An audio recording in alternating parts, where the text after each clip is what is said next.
Hello friends, how are we doing? It's Sunday afternoon, and Sunday afternoon is time for another stream and another live stream, and today's video is going to be part 2 of last week's loop to arrangement live stream. So we're going to be continuing on today with a part 2, and actually, in all honesty, it's actually a part 3, as the idea, the musical idea itself, started in an exploring new music with Ableton Live 12 stream, and essentially I've just kind of connected the dots. One week I did that music idea stream, and then last week I began to arrange it in real time from that loop, and I gave you lots of hints and suggestions about things you can do when you're working on the loop and then moving it across the arrangement. Today, as I said, we're going to pick up exactly where we left off. Just quickly, I'm just going to play a little slideshow of some pictures here. I wanted to say a big thanks and shout out to Darren Spears 2003. Please finish this next week. Maybe look at, sorry, that went a bit fast. We'll check it in a moment. Also thanks to Blank Poster Music. for your comment. And also RZooTube, thank you also for sharing your comments in YouTube. All those things are much appreciated. I'll just replay it again and give my thanks again to Darren Spears 2003. Please finish this next week. Maybe look at mixing it also. Top job. Then we had Blank Poster Music. This is a great presentation of turning a loop into a track. I'll be following for more. Thanks very much for dropping a comment. And then RZooTube, thank you for sharing this process. I, as many others, have problem at this phase of music making. So again, big shout out and thank you. That helps a lot. It made this video kind of virtually create itself as I'm kind of following on, seeing how I can lend a hand and how I can assist you out there with your music. And it's good to know that others, myself included, we all sometimes struggle with this, getting a loop into an arrangement. So I'll continue with this series of videos. It's a series that I'll do on rotation, and I have some exciting news. I'm going to reveal that at the end of today's video, so do stick around about some future live streams as I sort of get more comfortable with this channel and the community. And like I said, what you guys and girls want out there, what you need help with in Ableton, if you're producing electronic music and techno and house, you know, what are you struggling with? So we'll have a look at an idea I've got there at the very end of today's stream, some exciting news. All right, so without further ado, let's dive in.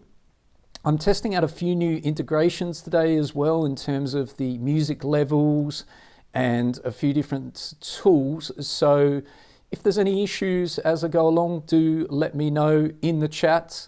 How things are, the microphone levels and things like that. I'll be monitoring the chat whenever I get a moment. Drop your questions in there. If there's something you'd like me to unpack and explain what I've done, or something that I haven't done, drop it in there and I'll do my best to explain it. Chavi Diaz, a very warm welcome to you. Believe in Sueca. Thanks for joining today's live stream here in Ibiza on a Sunday afternoon. All right, so today, as I said, we're continuing on from where we left off. We are currently just at the very end of the main break. And that's where we got to in a full stream last week. I won't do a huge playthrough now, but I'll just put it in context as to where we are, and then we'll get cracking. So just before the main break, we have currently this. Actually, we'll just start from just before the break, sorry. It's over here.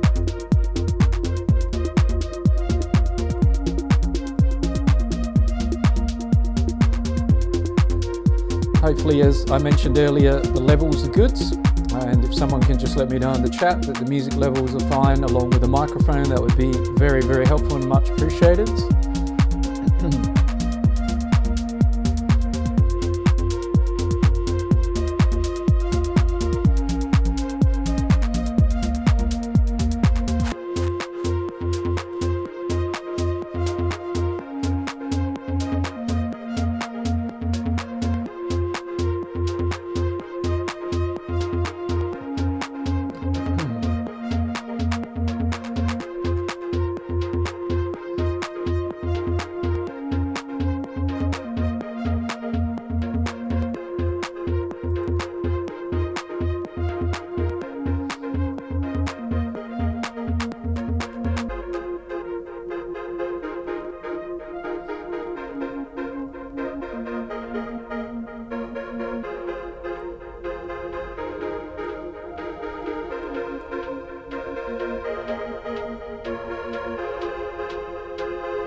So that's where we reached at the end of last week.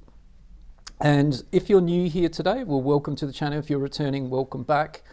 I explained quite a bit last week in last week's part 1 live stream that over here, if I loop this section up here, this was kind of the original peak loop that I created in the session view. The very kind of first idea I had of the main track, the hook, the peak loop, the max energy area. So I kind of explained in last week's live stream that it's very common, obviously, that you would have that kind of near to in front of the main break. Typically it's this you could describe in electronic music as the build, and this would be great. Thank you, Chavi Diaz, for letting me know the sound is good.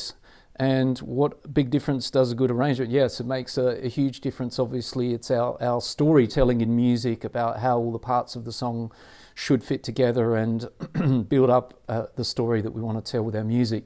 So looping this section up here, this was kind of the original build or peak loop, where we sort of build up to the max energy, and then we came into the main break here and we kind of dropped that energy a bit and broke it all down a little bit. And that's essentially what a song arrangement is in its very, very basic, most basic form. It's kind of a graph over time of storytelling and a build up and breakdown of that original idea. We're building up to that original idea, we're breaking it down, maybe we're doing that several times, maybe we're just doing that once. That's kind of what we're doing in a song structure, and adding all that tension and release. So what I also mentioned is this section over here that is the peak. Let's even just click on the marker 9 in there and let's name it, not there, sorry, actually just zoom in a little bit more closer and click up here and name the marker, and we'll just call that the peak. So we're kind of aware that that's the connection there. And I spoke about that it's also as common as you will find generally the peak 8-bar loop here at the point just before the main break or chorus. You're also going to find something very similar on the other side of your main breaking chorus, where you kind of start again with that same level of energy and then potentially break it down as you work your way towards the outro. Excuse me. And that's what we're going to be doing today. So I'm going to make sure that I vary this section a little bit to what happened before. You could have it exactly the same. It could be a mirror of exactly what's going on here. But again, I'm looking personally to kind of have a little bit of variation, but we'll look at that now as we dive in. So I've created this little bit of silence here and kind of, you know, removed everything being lined up with the bar count. I think for the purpose of the video, it'd be easier if everything kind of like is lined up there. I'll just create my silence or my little bit of tension a little bit earlier here. So what I'm going to do is select all of these clips over here. And instead of dragging them over to there, we could do that. We could like zoom in here and try and drag them over and butt them up against the line there. But I'm actually just going to highlight this area here and pop up to my Ableton edit menu up here. And I'm just going to do cut time, and that's going to do that job for me. Ableton Live does a nice job of stitching that together. And if anything like this, I can, you know, it affects something that I don't want it to affect, I can drag that back out and recover that. So now if I end or loop up this very end of the main break here and have a little listen to what we've got.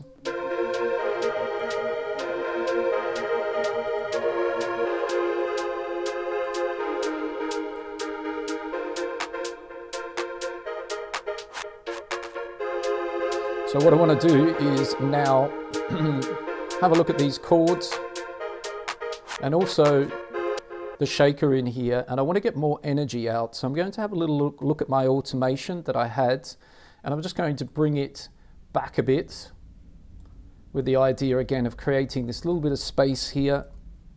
Could be complete silence. It might just be a fade out, but ideally I kind of almost want, as I said, this little bit of silence in this area here. So similar to the chords, I'm going to bring that all the way back to there, and then maybe what are we affecting here? The volume at this point in time. Well, let's see what that sounds like. Let's bring the volume right down there, and as you can see, I've cleared a gap. There's none of those elements there. It's really only the shaker, these claps, and the chord progression. So let's have a listen and see what we need to do in here.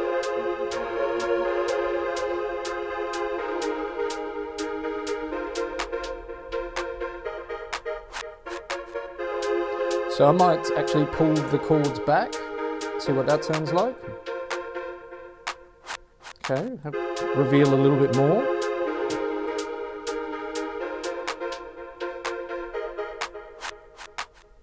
Nearly, maybe a bit more.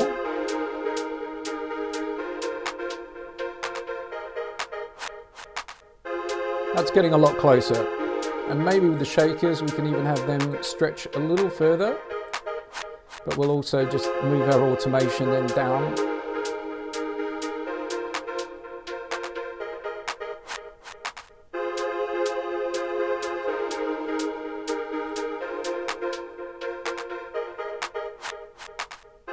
I think they're almost silent there anyway at this point.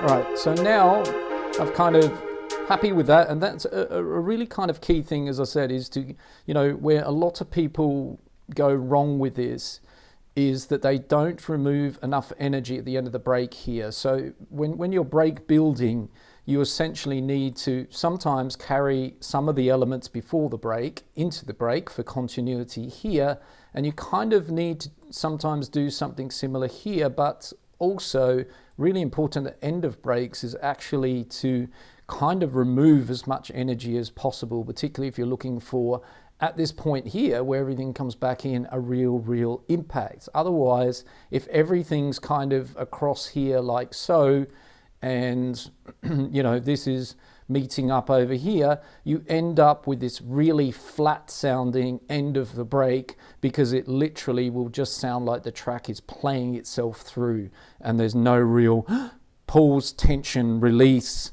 drama. It's just a playthrough. So watch out for that. Try and remove as much parts, filter things out, low cut stuff, get all the bass out, or high cut things. You know, this track's kind of is a simple idea, so it's kind of simple what needs to be done here, but I'm always looking for these opportunities to pull back the MIDI, to filter everything down and cut everything away to give myself this space in the music.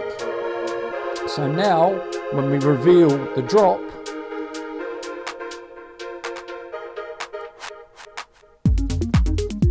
we get a nice little bit of impact. And any of these sort of fills here, again, if we don't want those two claps there, we want even a bit more space, we can just zero those out with our keyboard, highlight them with the mouse and use zero to mute them, and maybe we remove that fill.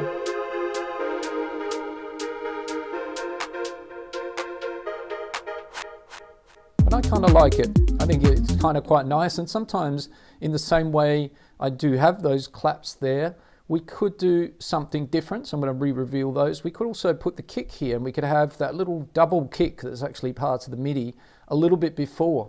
Also, you know, the return of everything.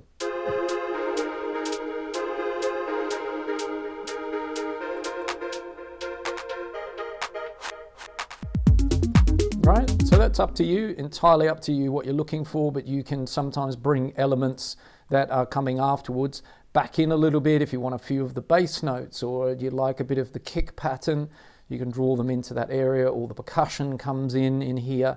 So yeah, you can, you know, you want this, again, cohesive, remove all the energy and everything like that, but you do want like to have a connection between these two sections so it smoothly passes from one to the other.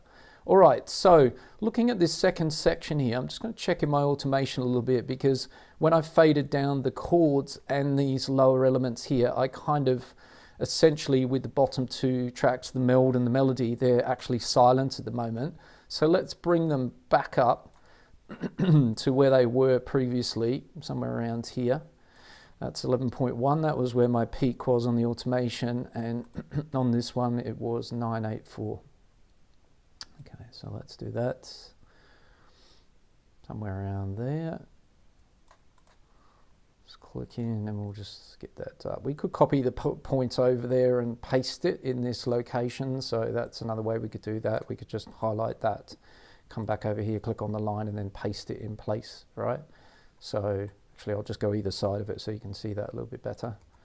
Right, so you know, if I want to recover that exact amount, I can do it that way and just redrag things around a little bit to sort that back out. So, you know, that's where those two elements were before I started to bring them down in volume in the break. In this second break, I'm just going to hide automation for a second. If we look over here and we're comparing this section here, let's drop a marker in here, and let's say we want 8 bars essentially. So let's just zoom in a little bit. So we're kind of here at 8 bars, so we'll drop in another marker there.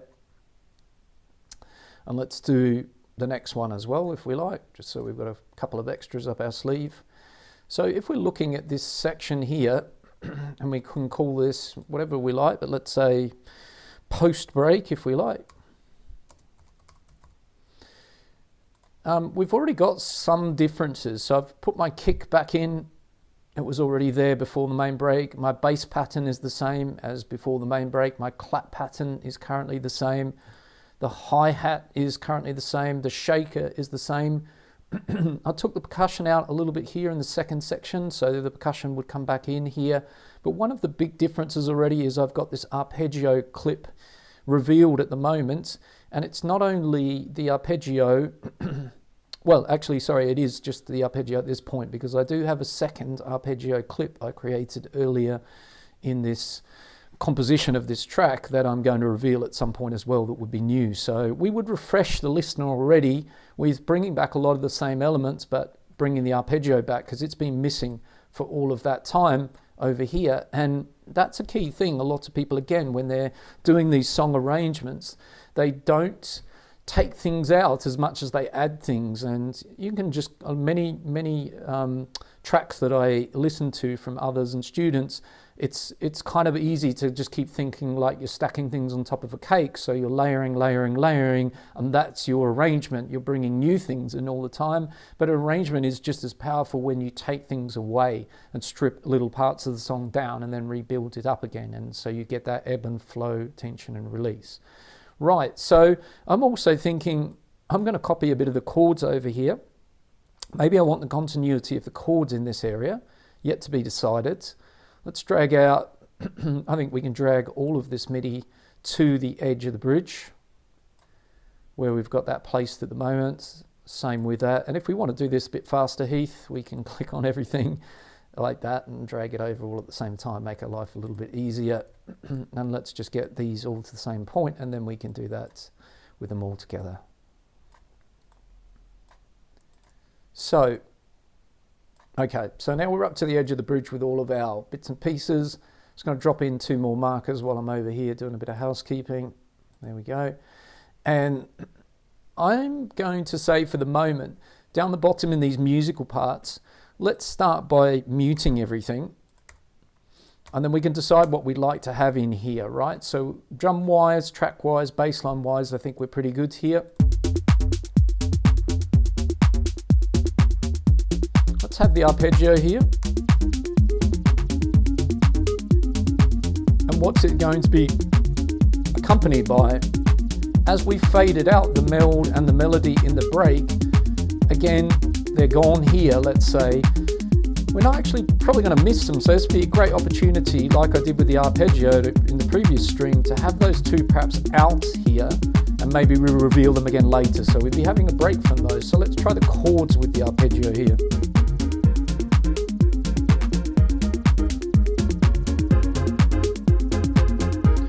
Check the automation on the chords. Okay, so we've got a little bit of a funny little thing happening there, but that actually sounded quite good. I wonder what would sound like if we kind of build something like that.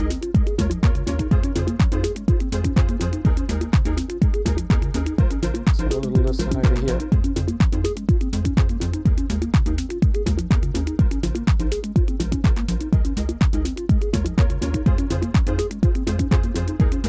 So maybe a bit of a happy accident there, where that little bit of volume automation is kind of interesting what's going on, because it's kind of revealing the chords in a different way.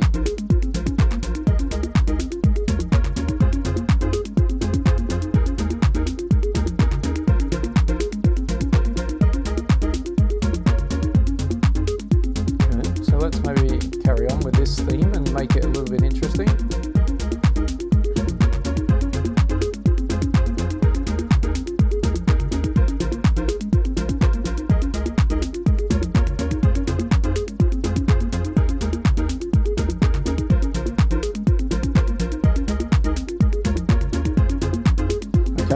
I actually know what's happening now. I believe that I also did the utility on-off perhaps, which is something I always do exactly, and that's what I was sort of starting to think. It was off in that area of the track, so it was only really working at the very start because I could kind of start to hear that with my ears. So let's try again now. this idea as a keeper.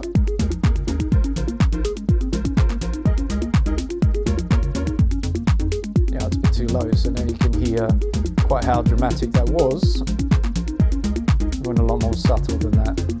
So let's start again from here.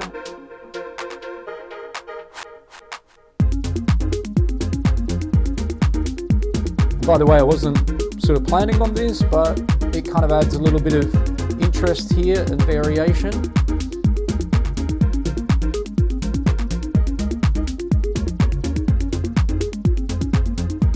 So it kind of answers itself as to why I've kind of given this theme a go and playing around with it a bit, because it just adds something a little bit new here.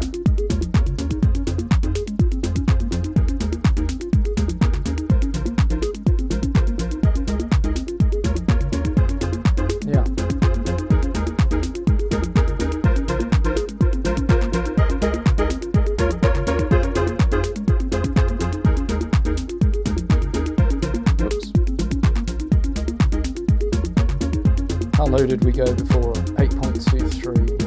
Alright, let's listen to this section again in a moment. Yeah, it's very loud up there, so we'll just bring that down a bit.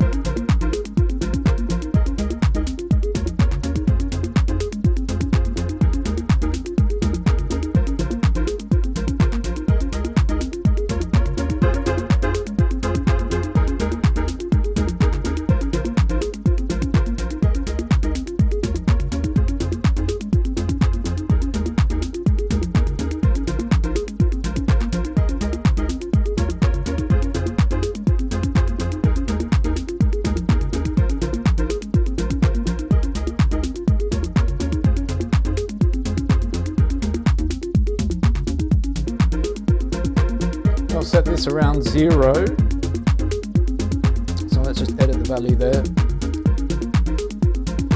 The only reason for this is just to add a little bit of variation. It doesn't have to be there, but I think it just adds a bit of interest.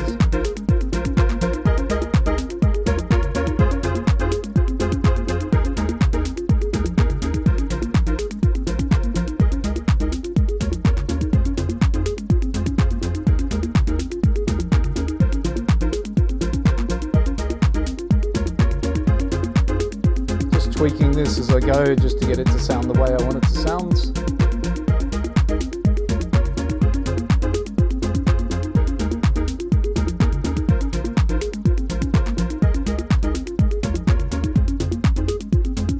Okay, that'll do for the moment. That was just a bit of something, as I said, I wasn't planning on, but it kind of gave a little bit of interest in there. Might need to fine tune it a little bit. What we don't want to do is clip the track or do anything funny like that. Just want to say, like, if you're returning to the live stream and you're new here, welcome to the channel. If you're enjoying the content on the channel, do like, comment and subscribe. It helps the channel a lot. It's a small favor to ask. Let's keep cracking on here. And also, if you've got any comments as we're going along, any questions as we're going along, do drop them in the comments. I'll keep an eye on those, have a look at it from time to time, and I'm very happy to answer something that any questions you might have as we go. All right, so looking at this section here, I spoke a little bit before about sort of like, you know, taking things out almost as powerful as adding things. So we took out those, we haven't continued those 2 instruments over. Any other themes that I sort of had previously in the track, such as these little kind of delayed clap patterns that I had with an automated delay, we might have some of those across here. And we could also kind of randomize a few of those in areas like they're not currently, just so we get, again, something a little bit different to, you know, the timing of them happening. Anything else we're doing? We don't need to tackle the bass at the moment. The kick drum probably would like to repeat this little dropout and fill that I was doing from time to time, particularly where there are phrase changes. So I'm just going to copy that from the kick pattern, and I'm going to come over to the kick, and we've got here, let's just say we start back a little bit with our loop. This is the first 16 bars after the main break, right? So I'm going to add that little fill of the kicks that I've just copied here. That'll highlight a little bit this second 8-bar phrase coming in here. I've also got the clap delay now, and there we have it. But I might look to do something else here as well. Let's just have a little listen again to this section.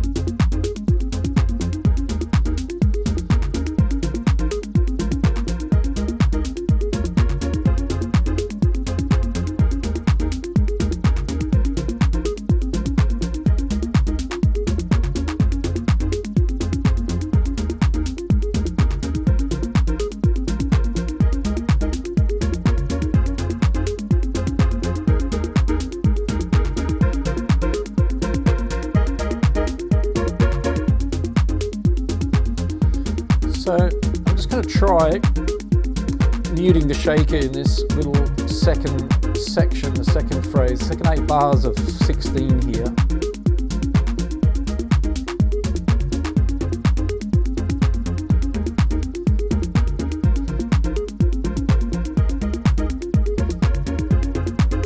Or we might do it a bit more subtler than that, as this track is a lot about subtlety. Let's just open up the shaker a little bit and reveal the automation that I already have used previously. And let's click on some points and sort of say that we'd like to perhaps automate with the filter here, the shaker away. Instead of just removing it, let's actually kind of perhaps filter it away. So that seems to be the lowest point that I filtered it to. So at the start here, we'd need to be up around 12.5 where it's fully open. And again, down here, I've just turned my filter on so that it's only happening in this area, which again, I point out that obviously it caught me out a moment ago with the chord progression, but by automating your devices on off, we clearly know when they're being applied and when they're not being applied.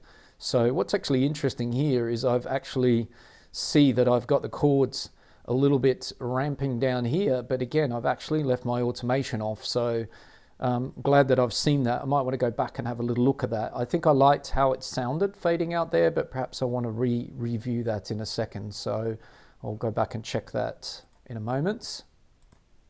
All right, so now let's have a listen to this shaker and see what we think in this area here, where it now, we'll just color it differently, should be working its way out a little bit, or fading down.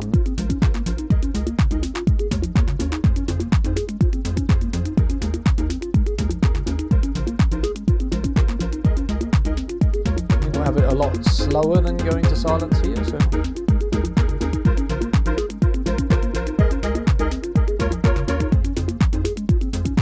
a similar thing to the synth. I'm just going to have it filtering down, but not completely to silence at this point in time, just a little bit of a downwards filter. Let's re-reveal this, let's open this up further. And what I'll do is I think I'll have it almost silent by the time the bridge comes in over here.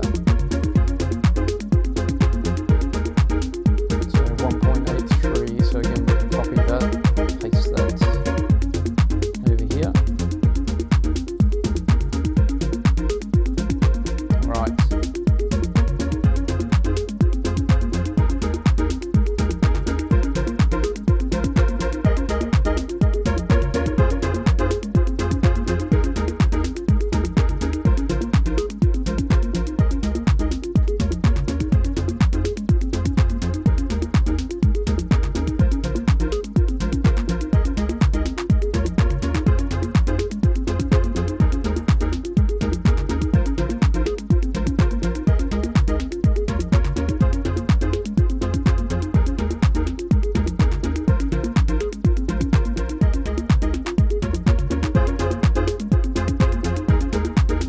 Now that shaker is still there, but it's just gradually fading away with the automation of the high cut filter that I added in the previous stream. So eventually, by the time we kind of run into the bridge here, I think it can be working its way to being out, and I might actually have it all the way to the end of the bridge, and by that point in time it's going to be gone essentially. So that's going bubbling away in the background there. Let me just for a second revisit the end of this break so I don't forget, and I'm going to just check my volume automation here.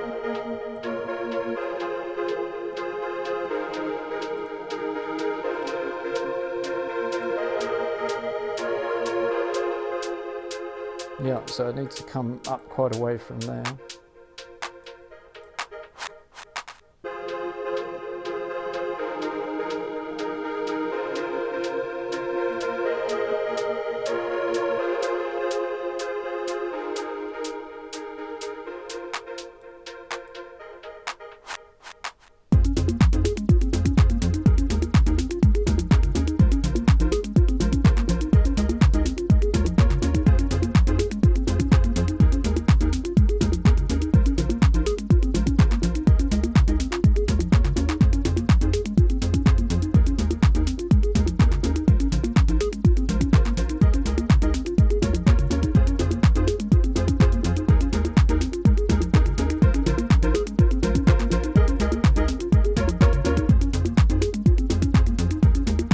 A little bit of fine tuning.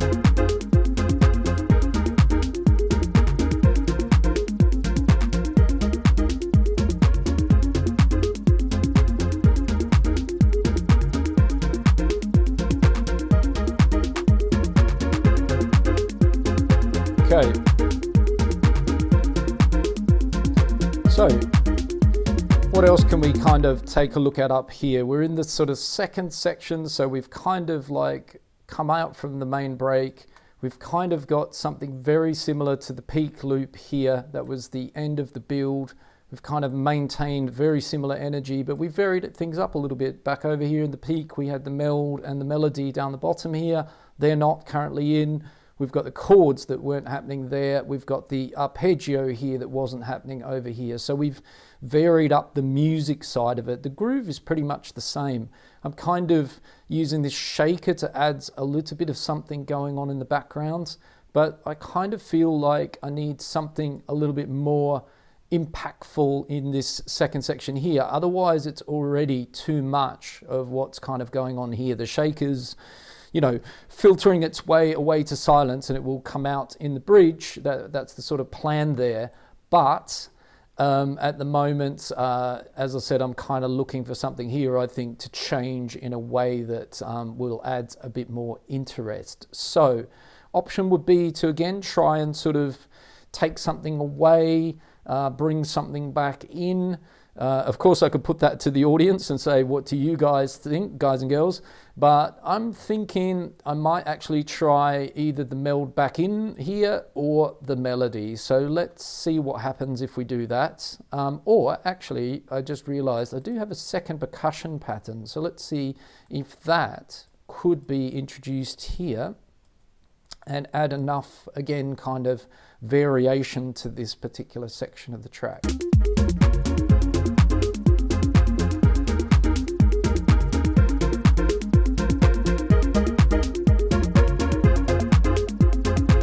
Yeah, that's actually quite nice. It's strong enough. So I think that's a good move without having to musically reintroduce things.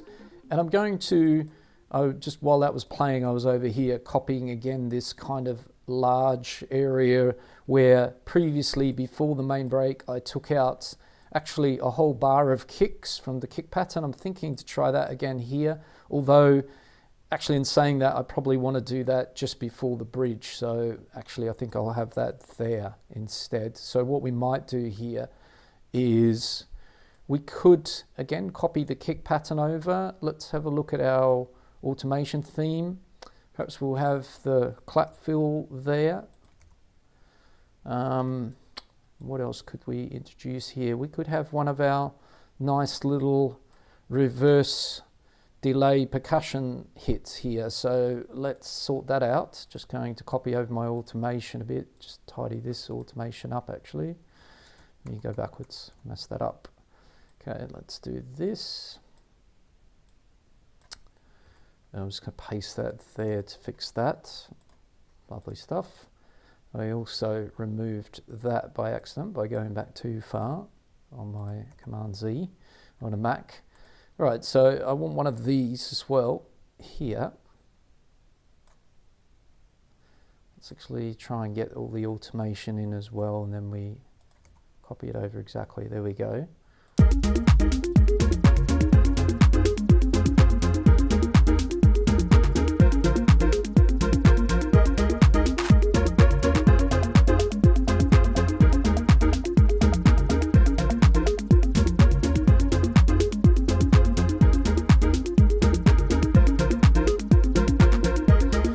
Maybe just zoomed in here, just have to listen to this percussion and have a listen to what it sounds like here when it transitions from, let's say, percussion MIDI clip 1 to 2, and you can kind of see the difference. What is it? It's mainly a pitch thing. So I'm pitching up in the second. But there's a bit of a jump there, right? It's a little quite a jump from that pitch to this pitch. So let's maybe try and make those two connect in a nice kind of smooth and, let's say, elegant way. So I'm going to split this last section of the original percussion here. Let's give it a new color so we know it's something different now. Let's pop into the percussion 2 clip and let's copy some of the MIDI from the higher pitched part up here. So what is it MIDI note wise? It's A flat 4.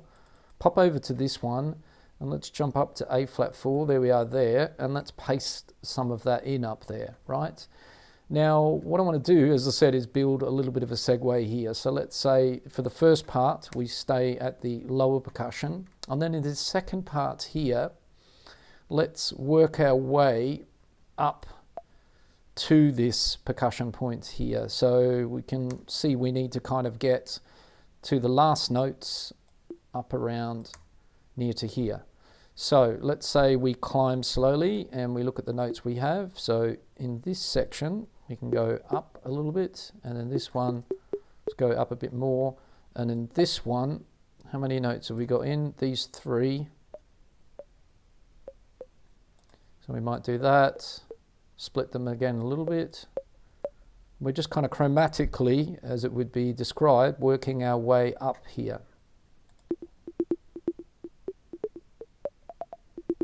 Not quite as strong as that. So let me loop that and just...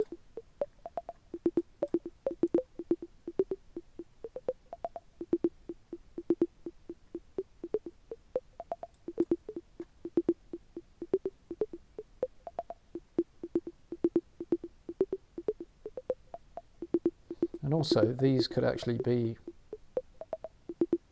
yeah, somewhere like that. And let's have a listen to that.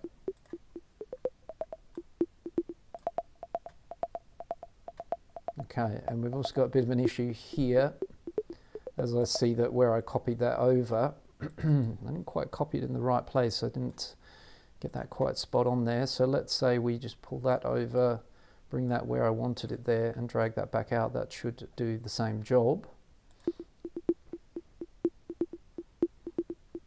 And also I see here, just have to check that where it goes back down, there are notes mute and there are notes revealed here. I think sometimes let me choose a different color here.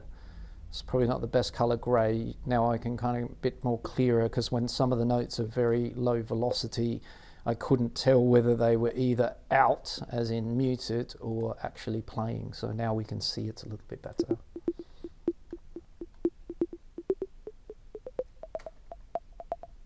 Okay, so it might sound a bit strange on its own. Let's try it out of isolation.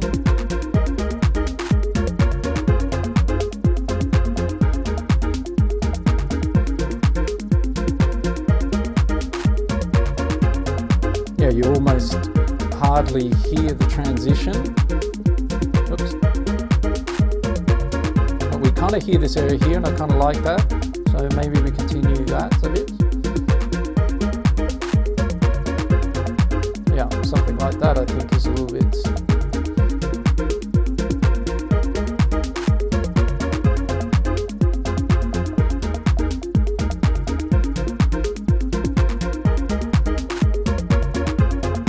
There we go.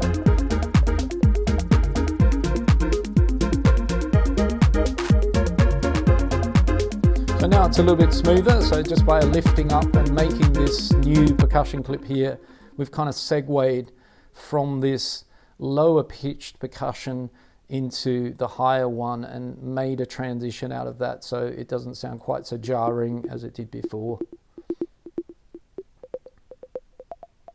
And as I said, yeah, it doesn't sound as pretty on its own in isolation, but obviously in context it's kind of working in the way I wished for it to work. Okay,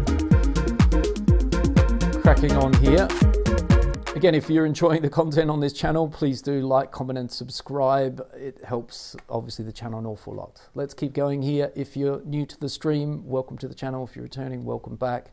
Do drop us a comment, say hello. Any questions you might have about what's going on here at this point in time, or something else you'd like me to speak about, try and help you with, drop it in the comment section and I'll do my best to answer it. All right, quick sip of tea, always a good idea. All right, so let's have a look at what we've got going on now. And we can kind of work from this second section of 16 bars, which I think now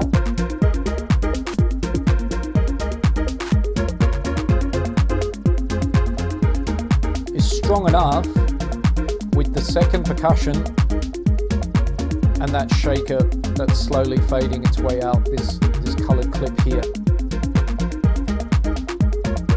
Slowly removing its energy as it works its way down with the filter. Do need to make sure the filter's going to cover ourselves to the end of the bridge. And that brings me now onto the bridge. So bridges, I really enjoy them in music, particularly because I sort of touched on it in last week's part 1 loop 2 arrangement live stream in Ableton Live, that sometimes when you're coming up with your different elements over here, when you're writing, composing, you know, coming up with your original idea, sometimes you come up with second clips, or it's a good idea to come up with variations of some of your instruments and tracks. And sometimes you might have a part that you're not kind of sure if you want it to play all the time with the main peak loop, but it's kind of like a B section, or it fits musically with everything else, but you're not kind of sure how to use it, or you've got a set of really nice chords or a chord progression and you arpeggiate them, which gives you a whole new melody. Those are sort of things that you could perhaps have in the bridge. The idea with the bridge is it bridges everything that we've done so far in this arrangement to the outro. It's a great segue or connection to us breaking down the track in the outro, and we can really refresh the listener in the bridge with something they've never heard before yet in the track. And in this case, the one thing that has not been revealed yet is the second arpeggio, the different arpeggio clip that I created. So it's a variation on the previous arpeggio melody. So if we have a little listen to the two of them here.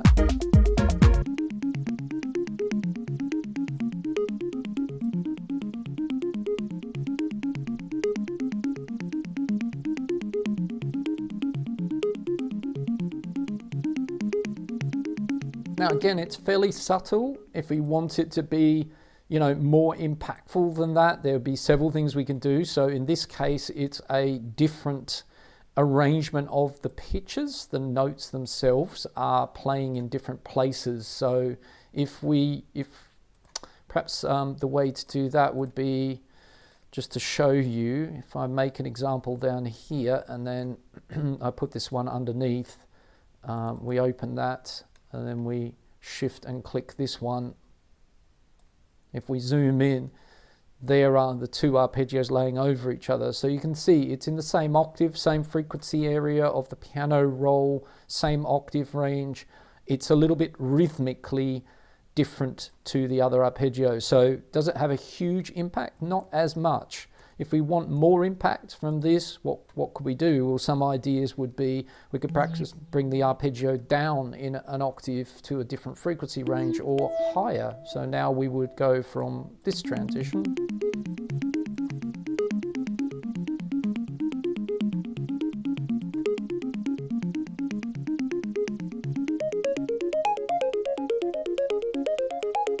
And that might be the answer here. So we'll have a listen in a moment to it in context. But, you know, there's a lot of, tips and tricks about how to make your MIDI interesting and how to vary it. In this case, it was a simple rhythmic change to the pattern, but now we're going rhythmic change plus an octave up or down, so we're going to get a bit more impact from that. So in the bridge, I don't really need my kick pattern at all in here. So this was copied over from the very first original stream where I sort of placed things on the timeline. So I'm just going to delete the kick from there.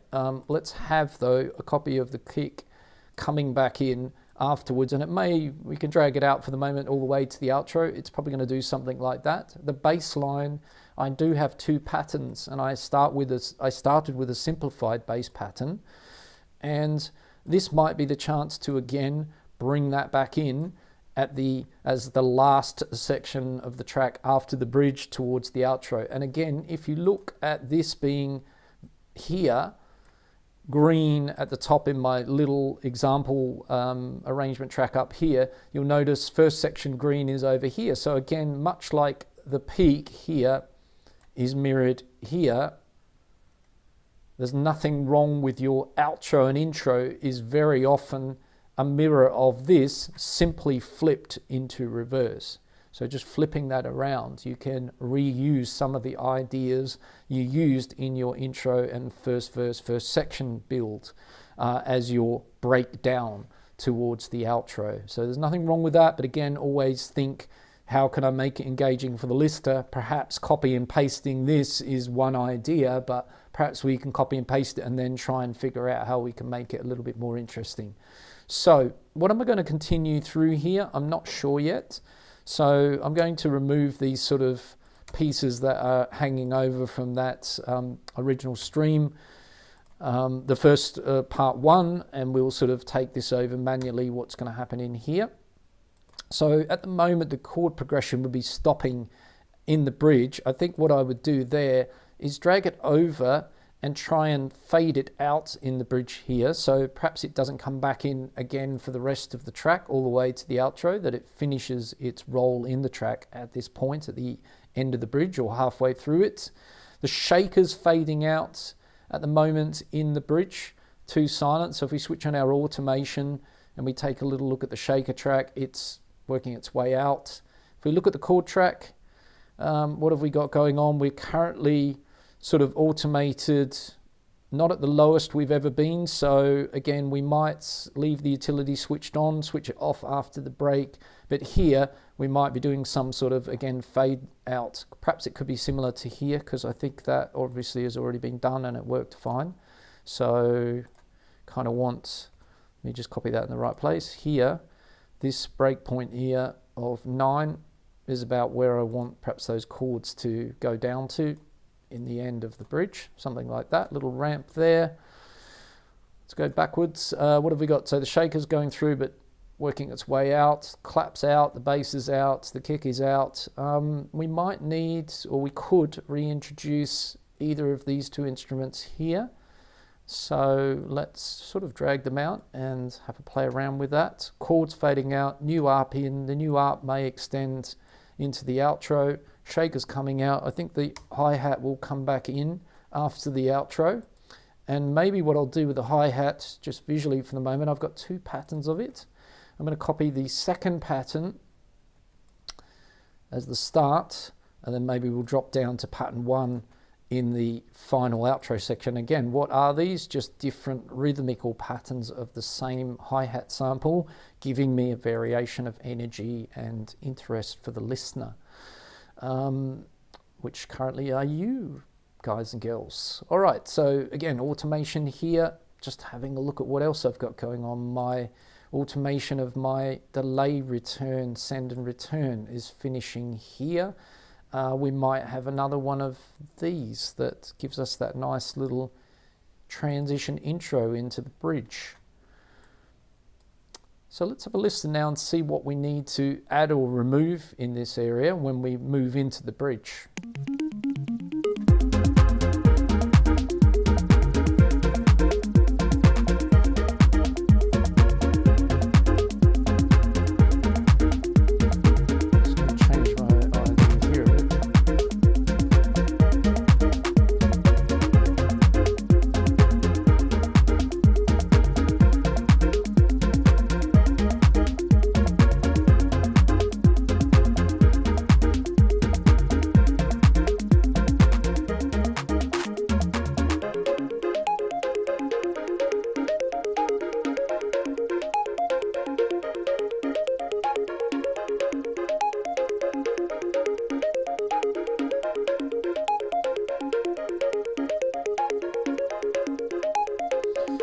really like that. It's just on the edge of maybe we could have the hi-hats halfway through here for a bit more energy. I'm also thinking maybe to have the clap a little bit in the second section here, a copy of that. Whoops, I don't want to delete it from there. Hold down Option key on a Mac or Alt on Windows. Let's have a little bit of a rebuild again, a little bit like I did here with the shaker, but in this case, let's try it with the claps.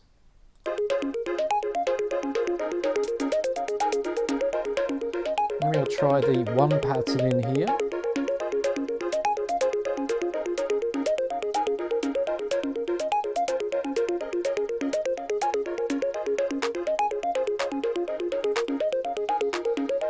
I'm going to really try and get away without only the shaker fading away here.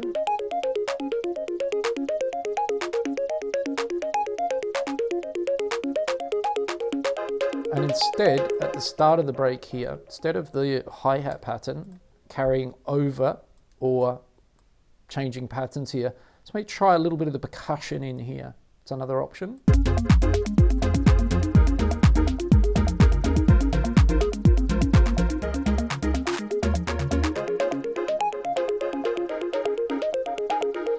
And maybe it will be the return of the first percussion pattern, perhaps, which is a little bit lower in pitch.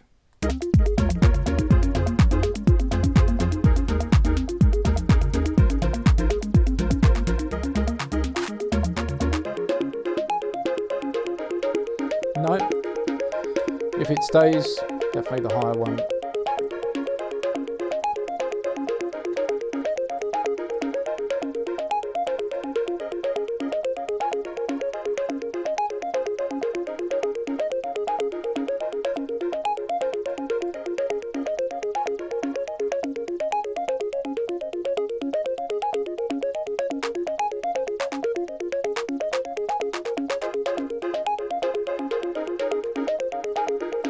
Do we really hear the percussion?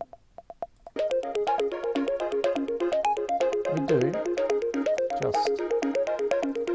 If I didn't hear it, by the way, I would remove it, right? So another thing that I often talk to with my students as something to really, really build into your compass when you're doing this kind of things. If you have elements in your project that you cannot clearly hear, and it's not just a case of poor mixing or volume or levels or something like that, they're masked and they're just disappearing into the background, then please remove them from your track or mute them or turn that track off, you know. And then if they really need to be there, you need to work on having them so that you can clearly, they're contributing something to this. Otherwise they're taking up space, frequency, volume, and that's not good.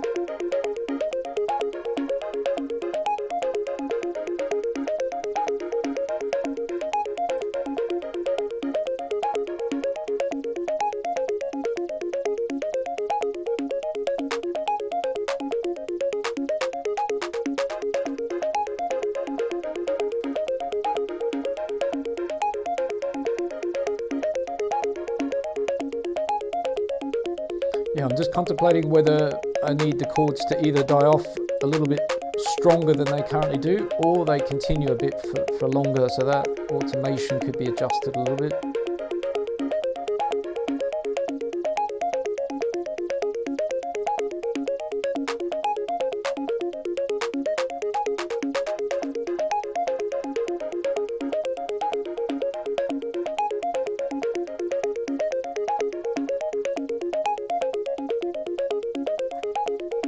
Okay, let's listen to that from the start.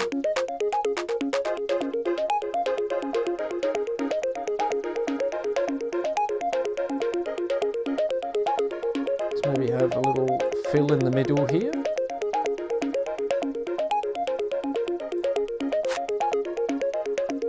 Not quite pasted in the right place. Let's try that again.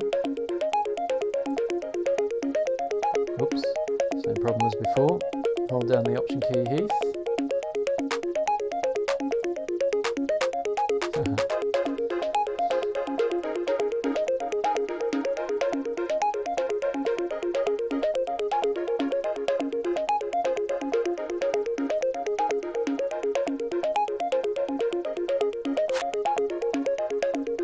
Let's maybe have a little slice of this clap here as well with the delay return on it. Everything over.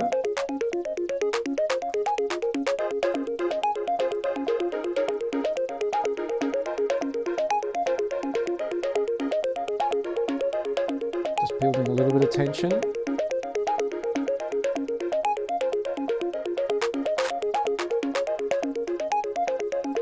Drop that down to just that double hit.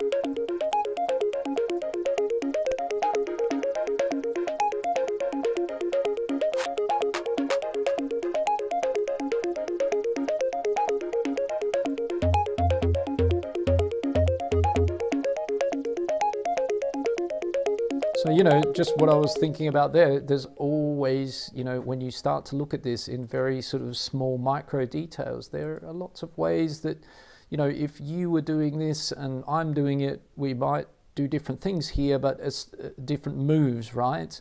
But essentially it's the same parts that I'm working with here, but you might decide to have more impact here, or we could bring the bass line back here before the end of the break. What I would do if I do that is I'd absolutely remove the last few notes of it, so it wouldn't do a playthrough. That would be breaking a lot of what I've explained already about, you know, needing to remove energy here and not having things play through and making them sound like it's just a playback, that we kind of make it obvious that it came in and then we remove the energy. So we could bring the bass in here. That could be a move somebody might do, and it will work.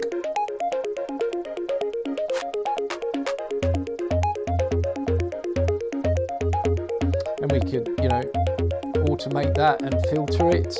I think we've already used several times some automation, so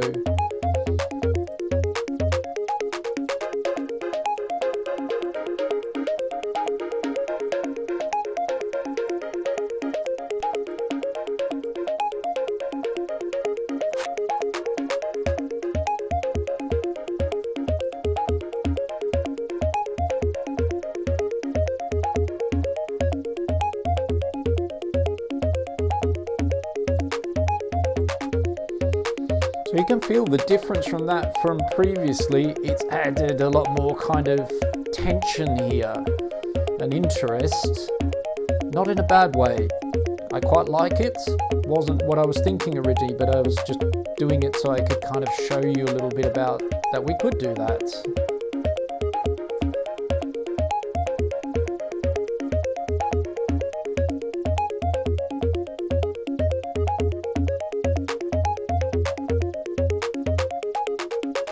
Really important that the disconnection for when everything comes back in with the bass, this little disconnection here. So let's say we incorporate that idea, sorry.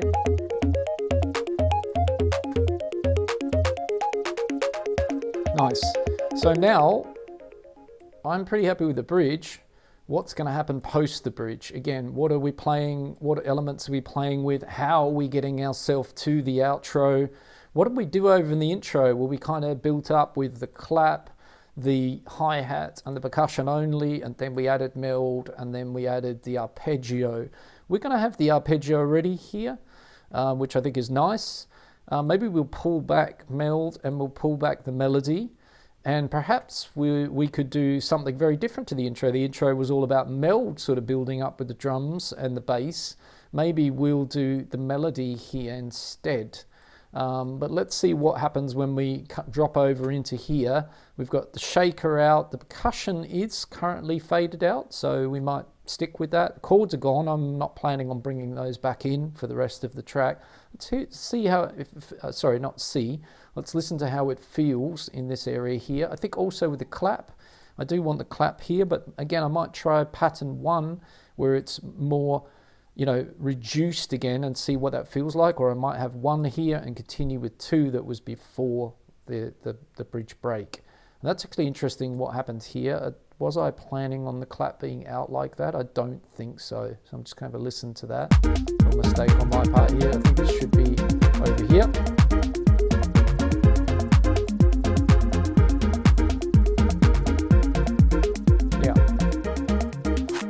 It's interesting, but it's perhaps a little hollow. Perhaps it could be half.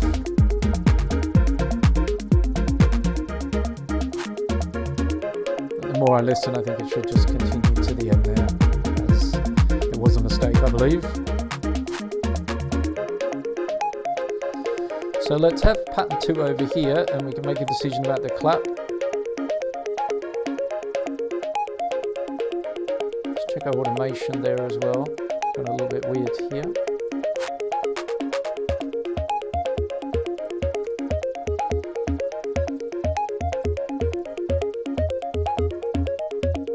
I like that bass line coming back in there. That's nice. Surprise.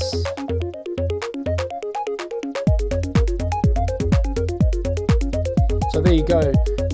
Here's a classic case where we could start adding all sorts of things that we have to play with. But that's quite nice. It's stripped, but stripped, groovy. It's kind of good. We've moved the bass from the pattern 2 to 1. We've got the claps in, we've got the kick, we've got the hi-hat, but the arpeggio is really what's driving it quite nicely here. And there's good impact here.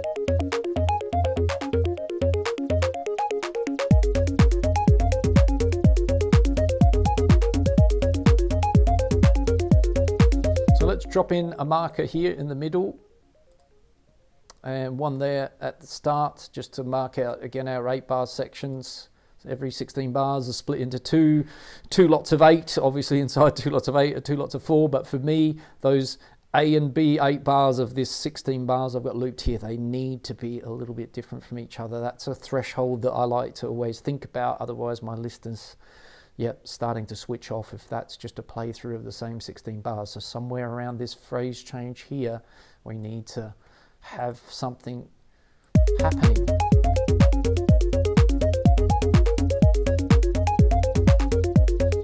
Will I add something? Will I take something away? Well, I'm going to try meld coming back in here, and let's have a look at the automation of it, just so that we know what's going to happen when it comes back in.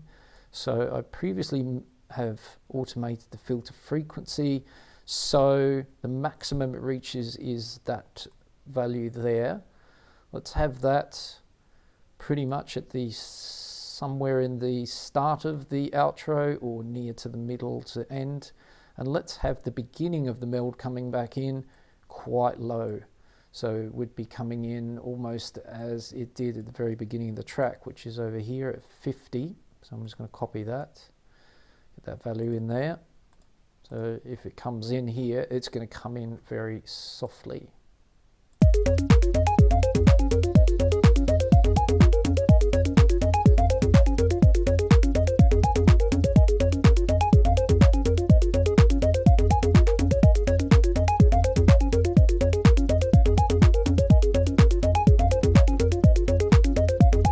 Let's also have our friendly little transition reverse clap element here.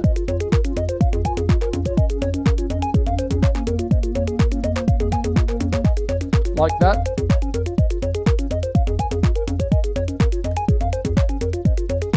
Maybe also have a repeat of my little kick drop section that I've been repeating through the track just at the start again of this little phrase. Little kick removal. It's been going on quite a lot through the track. We've got 2 variations of it, but it's this just little drop out of a little kick at that same point.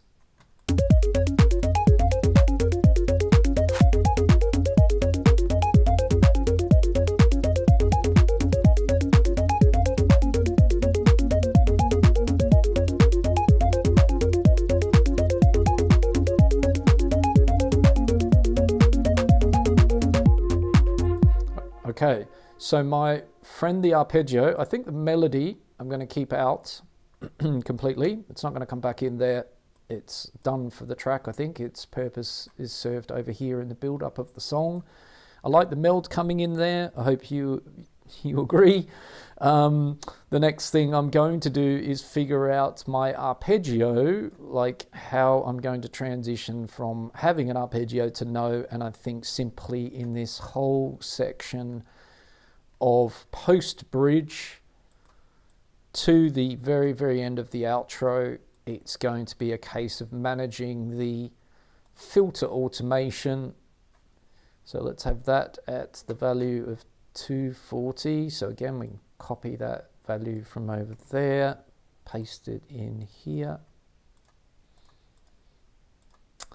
If you're enjoying the content, by the way, do give us a like, comment and subscribe. It helps the channel an awful lot, and it's a small favor that I ask. Thank you very much. Let's crack on. And if you're new here, welcome to the channel. If you're returning, welcome back.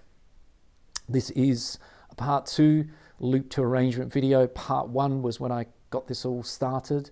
And actually, sorry, there is actually a third part, which is really the part 1 where I originally came up with this music idea that I then started in a loop to arrangement in the previous stream, and now this is part 2 of the loop to arrangement. So connecting all the pieces together, and many thanks to those of you who commented and said that this was really valuable and that you enjoyed seeing this happen in real time and that you got value from it and it helped you. And that's the purpose of this channel and what we're trying to do here. And it helps me a lot understand what kind of videos to be doing and how to develop the channel so that I'm able to lend a hand and help you guys and girls make the music you want to make in Ableton Live and this kind of style of music from house to techno.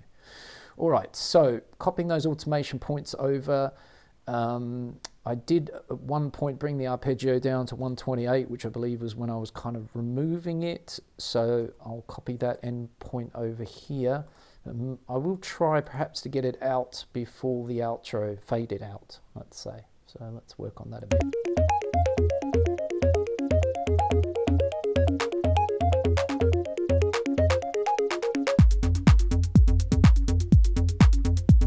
Okay, so we don't want that to be there at all like that. We want it to match the peak.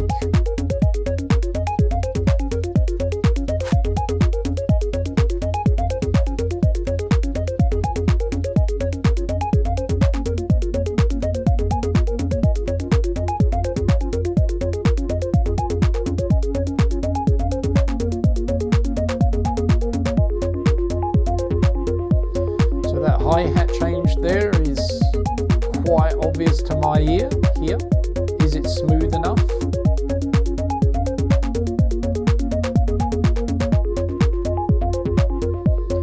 So again, we didn't fall off a cliff, but it's quite strong. So how can we maybe make it a little more smoother? Perhaps we can do it by actually making the focus not change in 2 locations, because actually the clap is changing from pattern 2 to 1 and the hi-hat's doing the same. Maybe one of those can stay the same pattern, and that should help that segue in a little bit nicer perhaps. So let's try the clap 2 continuing and the hi-hats change, and if that doesn't work we might reverse this idea a bit.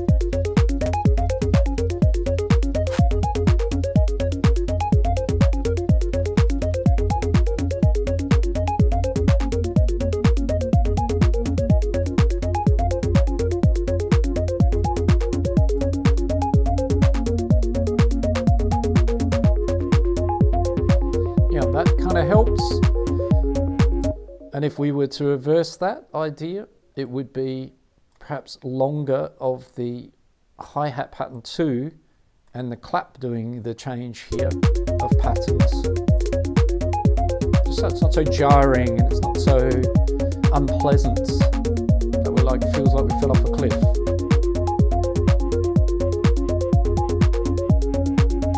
Quite like that. Meld is doing its thing. And I think when the meld reaches its kind of peak here, let's maybe have the arpeggio reaching its end. And we want to bring the meld out again, or down, as we go to the very end of the track. See how that works in a moment. Okay, the arpeggio is not quite right. the automation.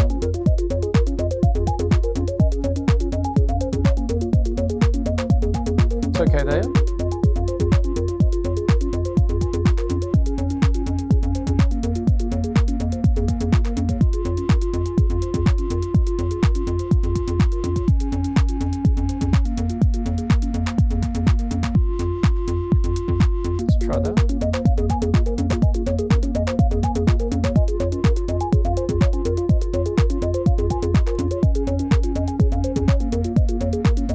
Bassline may come out here now.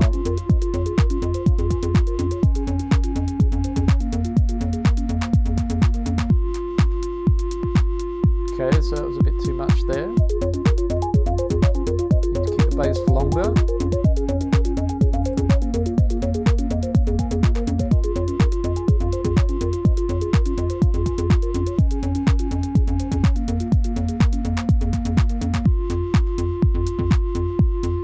Still need to just fine-tune this arpeggio a little bit, so I might just have it just continue a little further.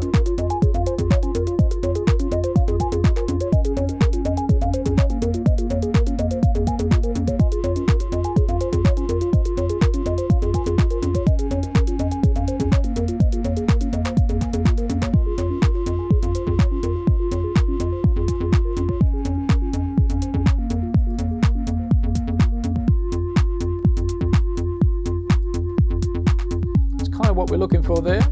That's good. And in this second section of the outro here, I'll just have a quick stop there. I've got another kick pattern that I worked with very early on in the piece of the track, which is a kick pattern that has, if we turn on our automation, a filter sweeping away the low frequencies. So I think we can reuse that here at the end of the outro, and probably in that position, but we'll find out in a moment. And I think for the very sort of fade out over here, we might well have a couple of these things stretching over into this area. We'll just see what it sounds like in a moment. And I think I'll start to filter the bass down as well.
So arpeggio all the way to the end of meld, fading out together with that seems to sound more uniform to me. Excuse me. And now just working a little bit on this idea that I've just tried out here a little bit with the bass. It's kind of interesting. But I also probably need to fade it out a little bit sooner.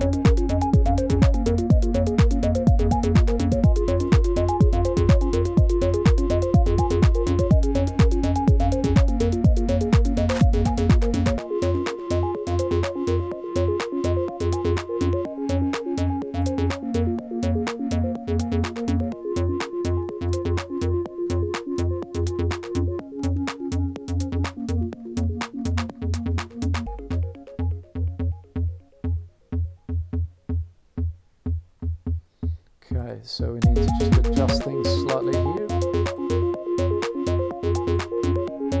We could have another bar of meld into there, just to help it again.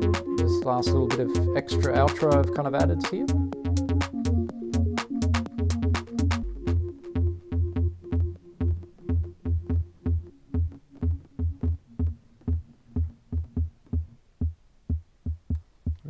yeah, we can get rid of a lot of that bass.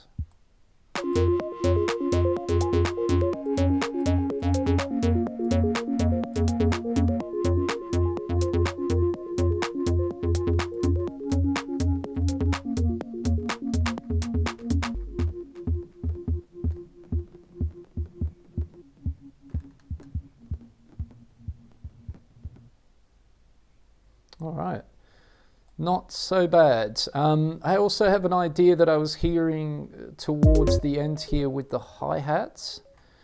Let's just hide automation for a second. I'm going to use a bit of this audio hi-hat loop that I created previously, which has a pitch down inside of it. And let's just bring that over here as a sort of last elements here a bit as well, and we can bring it in to start from around there, taking over from the other hats. And if we look at what's going on inside of it, inside the clip envelope of this same hi-hat pattern but rendered to audio, I did that so that I could do a very quick clip envelope transposition, and I've got this kind of ramp going on inside of it that's pitching it down an octave as it plays. So that'll just give us a nice sort of pitch down on the hi-hat when it moves from clip 2 to clip 1. It's part of this sort of like little final outro that happens here.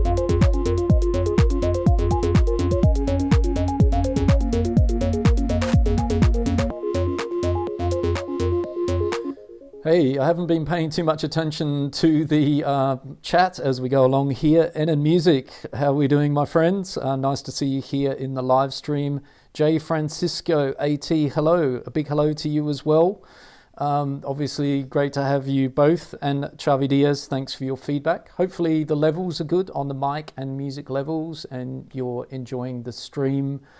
Today is part 2 of Loop 2 arrangements. In last Sunday's live stream was part 1.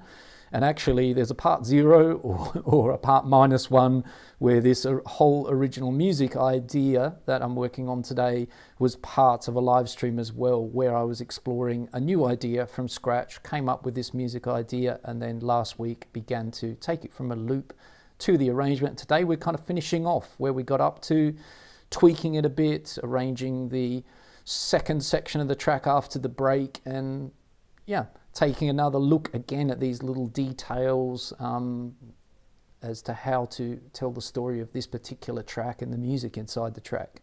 So, hey, again, looking at the chats, J Francisco, levels are perfect, that's great. I think you're with me last week, and hopefully even the music levels are a little bit stronger. Definitely tried to work on that during the week, and you know, try and improve the streams a little bit as we go along here and make them better. That's for sure part of the goal here. All right, so let's have a little listen to this final section here, what we've got going on. Just smooth it out.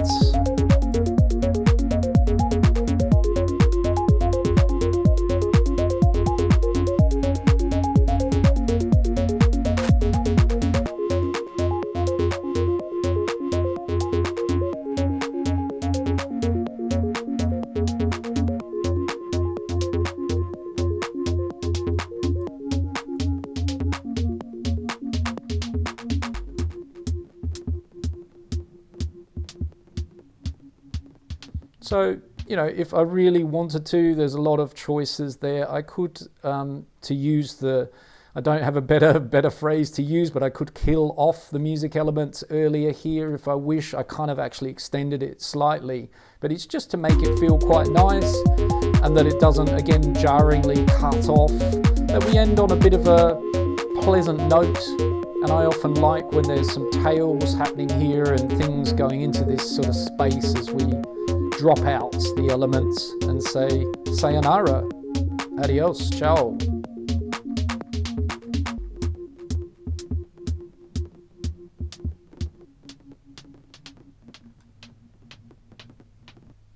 Yep, so this pitch down hi-hat, it can come a little bit earlier. The idea is good. Let's just bring it a little bit, again, further in, starting from about there, I'll just make sure my ramp is okay. All looks good inside there.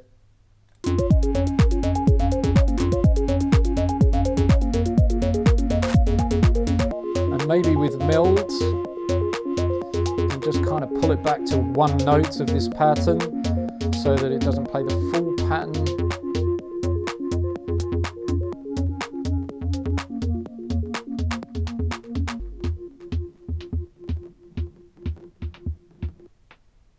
Yeah, kind of. I think it should be the last thing along with the hat that has the final say in there. Maybe the bass, as I said, we'll just pull out a bit earlier. Or filter it stronger, I think, is maybe the answer there.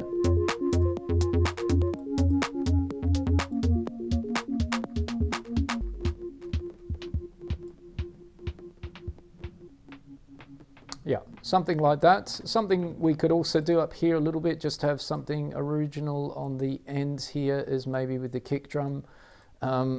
Just have a extra kick or two afterwards here as a little bit of a fill that we build here. Instead of having a clap or something like that, we just have a little bit of a custom.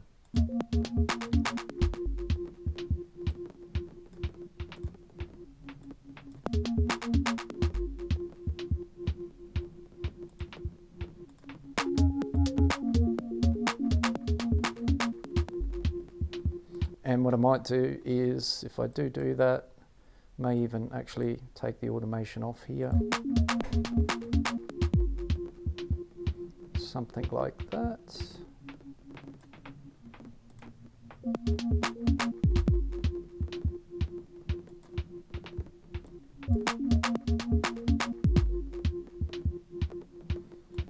All right.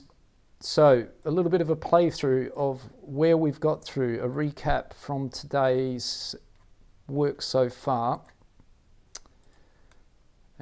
We began midway through the break. Well, last week I finished right here. So if I was looping that up, that's kind of where I ended at the end of the main break section. And today we've kind of been filling in what's happening after the main break. We've got a bridge section happening in the track here. And now we're kind of building our way to the outro. So essentially, just to recap that, you know, this is pretty much the main 8-bar loop of the track that I kind of created over here in the session view, the core essence of the song. If we were looping that section up, we get that core essence of the song again. Over here, we get very similar after the break, but a little bit different, which is very important. So our listener gets a hit of the same sort of energy, but they're getting a hit of some different music, which I think is great. We've got a bridge in our track, which has allowed us to bring in some kind of new musical flavors and really freshen up the listener again. And then we've got this kind of original outro section here that does pay a bit of attention to what I was doing when I started building up the track over here, but in the same way, it's different again. So it's giving us a chance to sort of like stay in the game and enjoy the elements of the track, hopefully. So let's do a playthrough from where I've kind of been working today and see what that sounds like. And then I'm going to share with you some tips and tricks for what I would do personally myself next.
How about now? Can you hear me okay, Karim and J. Francisco, Chavi Diaz? Let's do a quick test again with the Ableton in and my microphone. See how we're doing.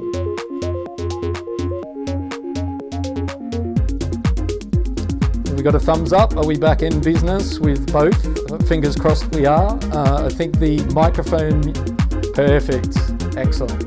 Yeah, apologies. Microphone off was me muting it and not putting it back in. So apologies for that. And then yep means yes, we're all good. Hopefully yes. Excellent. Thanks guys. I appreciate that a lot, guys and girls. It's sorry, driver error previously there. All right, sorry. So I don't lose track, what I just was going to go through here was this different idea of how to maybe get these two percussion pitch change, this pitch change of the percussion to kind of sound a little bit smoother and nicer. So I've split the clip here, and I thought what I would try is the same as I did previously with this. No, I'm repeating myself, but I'm just getting myself back on track. I rendered the hi-hat to audio, and then I created this pitch down ramp inside of here. Well, we can do it in MIDI as well. And so the idea here might be, perhaps I'll pitch this percussion up to the second percussion with a bit of a ramp inside this clip. So how might I do that? Well, I might choose to open up the envelope tab here, go to the simpler where the percussion hit is, open up the control tab and click transposition here so that we could potentially access that now here in the MIDI clip, right? So we can see here tom transpose, and we've got our nice little ramp again of the semitones. Now, I'm not sure if I'm an octave up or how high I am, but I can go and check that in a moment. But let's say I try a little pitch ramp on this of an octave up.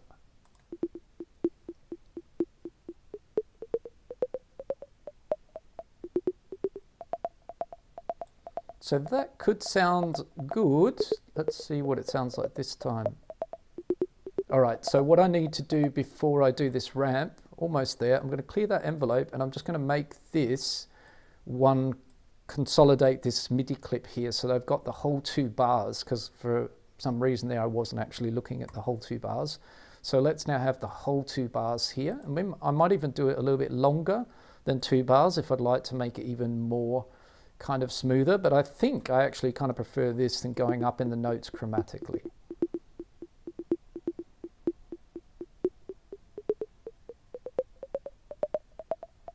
Yeah, and that just picks up nicely. So what is the comparison? The comparison is this MIDI transposition of the notes in the original pitch up to this pitch, and I can hear it's an octave, which is great because then it actually, this ramp makes complete sense. It's moving from the pitch to 12 semitones in a very nice smooth, what are we doing, a 2-bar ramp, right? So if I move that ramp over here and I put the chromatic idea back in, I didn't like this too much for my ear, but it does work.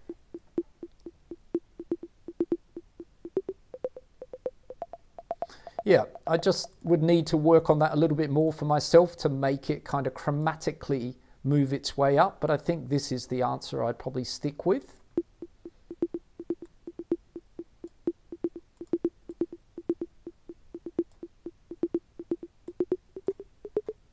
Right, and in context, I think it's going to sound quite good because obviously it stands out heavily currently as we're not in context. So let's have a listen now in context.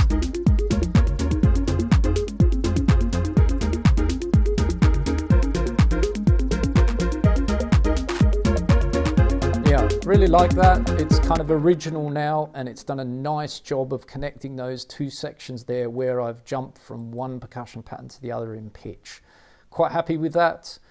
I think that's the answer I would go for instead of, as I said, that little idea there. So something, thinking on my feet as I was listening back, something that stood out to me that I could kind of feel that I could improve. All right, so back to looping up what I've been working on today.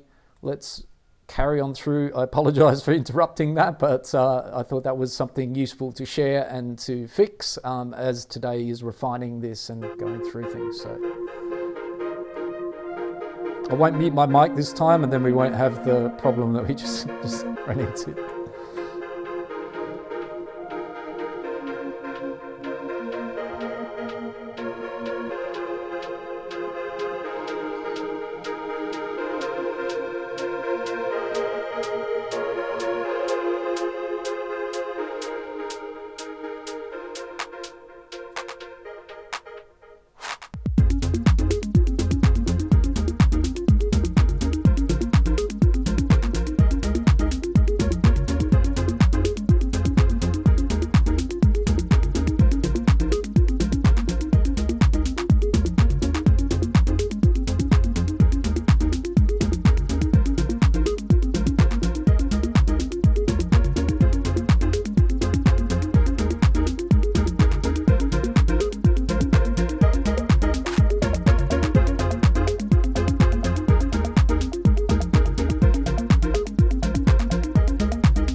don't need that kick there, that didn't sound good.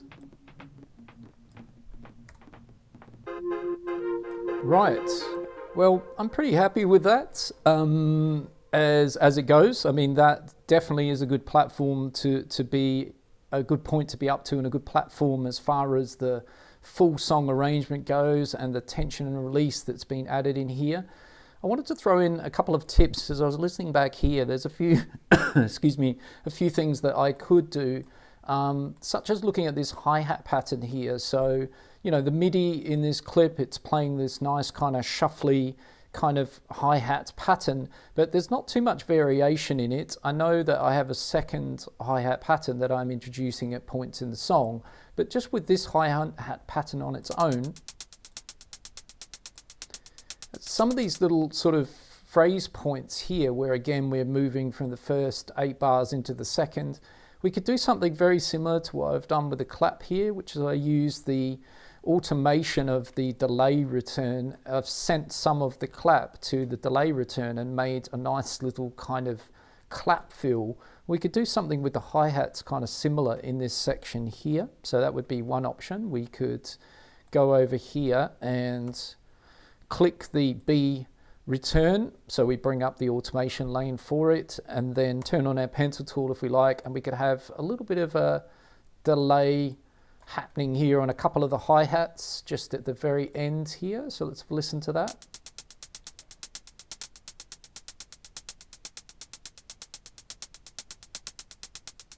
Okay, didn't really do too much. It's a little bit phasey, if anything. Let me try it on one hi-hat. It's a little bit what we call flam.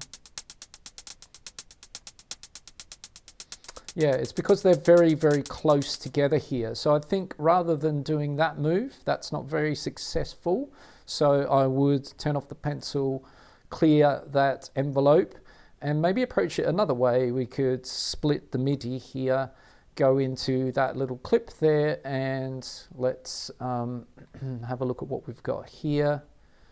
Okay, so it's inside of a drum rack, which makes it a little bit tricky to pitch it down. I could automate, well, we could do it this way. We can click on the transposition again, go into that clip here, go to the envelopes, and on one of these hi-hats here, we could go for a pitch up or a pitch down or something along those lines.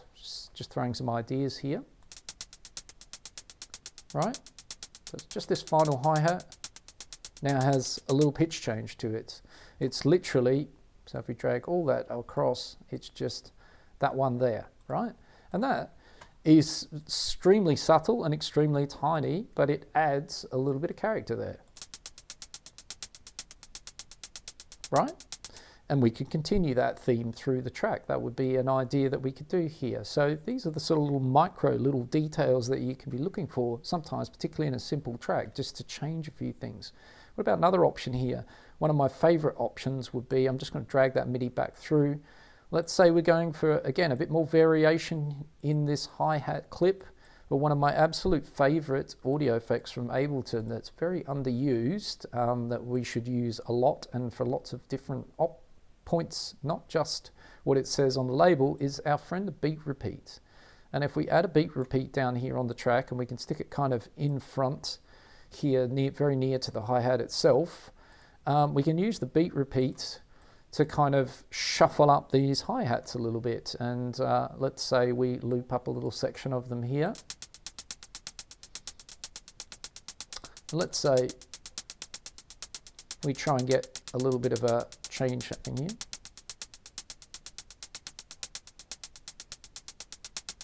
here. There we go.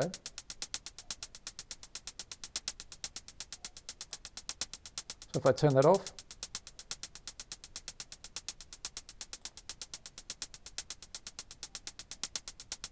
get that little shuffle from it. And we can make that shuffle different by adjusting a lot of these parameters, how often it happens. Very often, every half a bar. We can use the variation knob to make each time it happens something a little bit different. So there's 3 variations of that fill.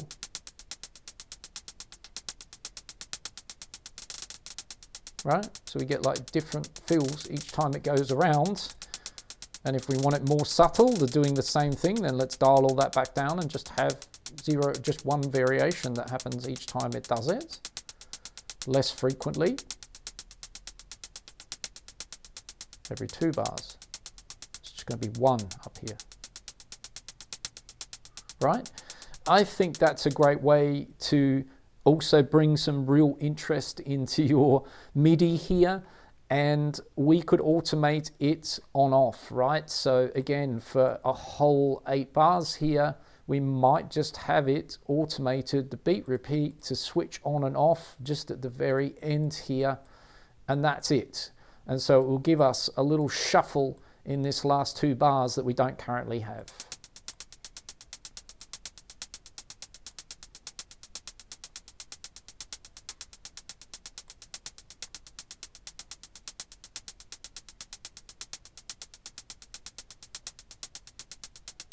Did everyone notice that it happened? I think it doesn't happen. Why? Because I didn't make my automation long enough. So that's a very important thing to discover there. We need to make it at least 2 bars long, as that's what I've chosen here as the interval, right? So driver error, done a couple of those today. Shows I'm human, hopefully. This is not an AI live stream. There we go. And the cool thing is, when you do this kind of thing, like as we've seen maybe through the arrangement, you develop a theme, and that theme then could be every 8 bars, or we could vary that up for even more spice. So instead of it just coming in the same place every time, we might have something different. That's going to get our listener standing up and paying attention to just that hi-hat track, right? Okay, and music, thanks H, Mustache, we'll watch the rest later tonight, great tips. Thanks very much, mate, for joining the stream. Have a great rest of your Sunday afternoon. All right, so just wanted to share a couple of things like that because, you know, these are the little details that allow us to work with not such, you know, crazy MIDI, you know, what am I trying to say? Complex patterns. We can do lots of little tiny moves that add up to that hi-hat now is more interesting than it was, and it's got this little bit of variation happening. It could be way more crazier. I've dialed down the variation here to 0, etc. But it's now got a little bit more spice to it than it had. What's another thing that people do that they struggle with in terms of like varying stuff? Well, let's have a look at something like our musical elements down here. Let's pick on, say, the chords perhaps, and we'll take a look at those. Or the arpeggio, either of those would be a good candidate. Let's say we copy some of the chords over here, and we take a look. Oops, we don't want to cut a hole in the track, Heath. We just want to copy a bit of that over to there. Cool. Right, so let's zoom in on that, and I want to just find the chord progression itself. So let me just check the edges of it. So that is the loop. It was how many chords? It's a 5 chord progression actually. Yeah, excuse me, 5 chords. All right, so if I loop up the chords here, I'm just going to check my automation so that I make sure they're fully lit up here, as we want to hear that. What did I do just then? Just drag that track into somewhere else. Okay, we don't want to mess around with that. I might actually just do a quick save while we're here, in case something bad happens. We don't want that. So this is actually 6. Let's call that 7 arrange, as it's live stream 7 arrange, and we're going to save that, and we are going into the right project. Yes. Okay, great. All right, that's always a good plan, by the way. Okay, so what was I doing? I just want to effectively switch off anything in here. So clear that envelope, clear this envelope.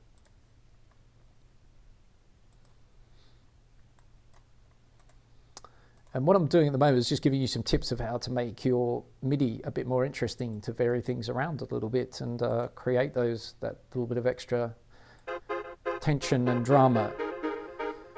And especially when you're copying and pasting MIDI, right? So this is the chord progression. If we drag it out, it's just going to keep looping over and over like this.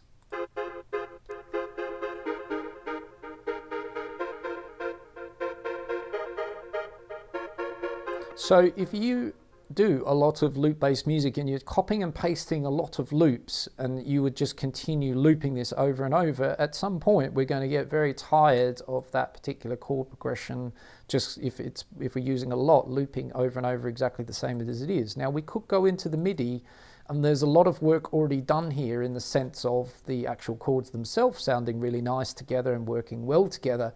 We could go and adjust the chords and change the pitch of the notes, and we could copy everything and we could move it up an octave, or we could go down an octave from where it is. So those should be fairly straightforward variations, right? So if we come over here and we make this one a different color, and we go and we take all of the MIDI and we put it down an octave, we now have a very obvious pitch change.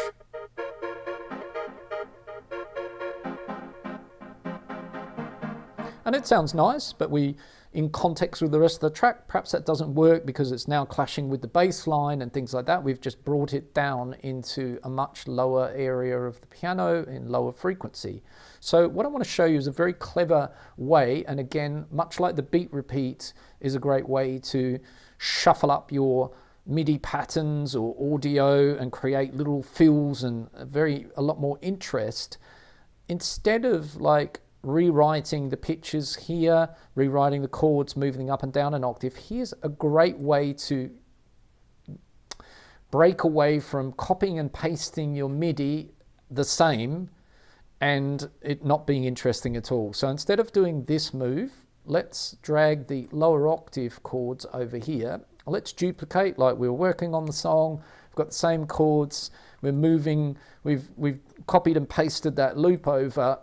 And in this second loop, I'm going to do something different this time. Instead of moving all the notes up and down an octave or rewriting the pitches, I'm going to do what's called rhythmically displacing. So the rhythm of this chords at the moment is as we currently have it, but I can rhythmically displace the MIDI here in groups of notes, individual notes. What do I mean by that? Shifting the timing. So if we're looking at this loop here, and I'm playing in the green clip,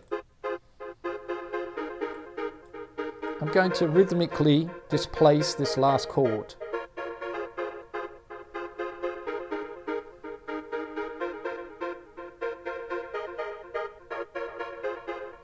Let's go the other way.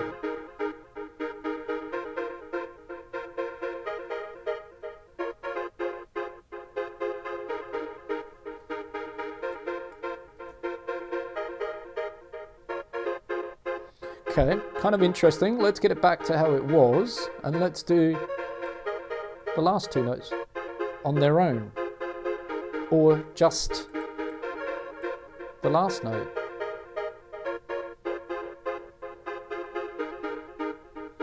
And let's say maybe, as that's not as successful demonstration as I was hoping, just due to a little bit to this, that's why, because my loop wasn't quite even. Okay, now we can try it. That's going to work a bit better now. All right, so let me just do that one more time. I'm going to copy and paste this over, give it a different color, and we'll start again on that.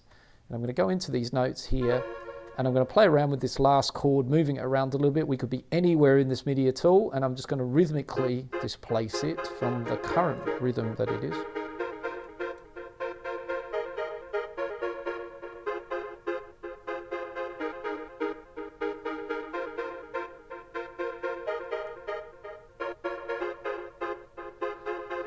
So if we put it with the other loop, we'll notice also a stronger difference.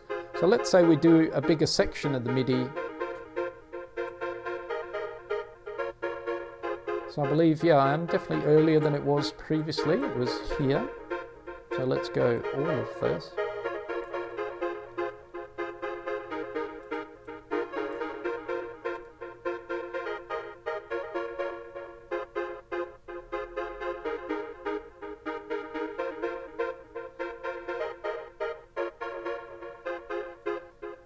And these guys.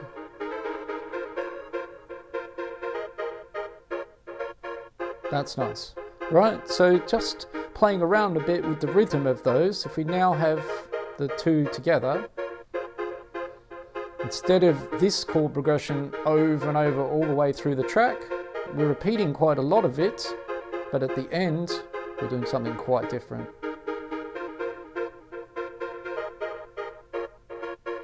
And that's nice because it really refreshes me, as I hope it does you as well.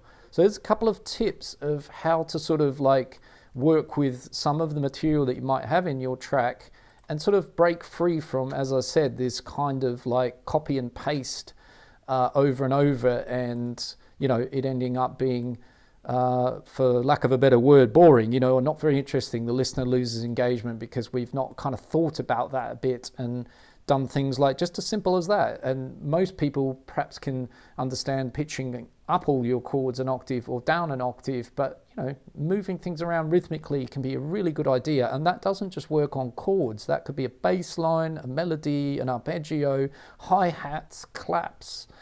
Away you go, right? So use your creativity and imagination and take that idea and run with it for a way to make your MIDI a little bit more interesting and exciting. All right, so I think for today, I've kind of reached the point where I'd like to be for this live stream. I'm going to add a little few more tips about what I would do next now with this track.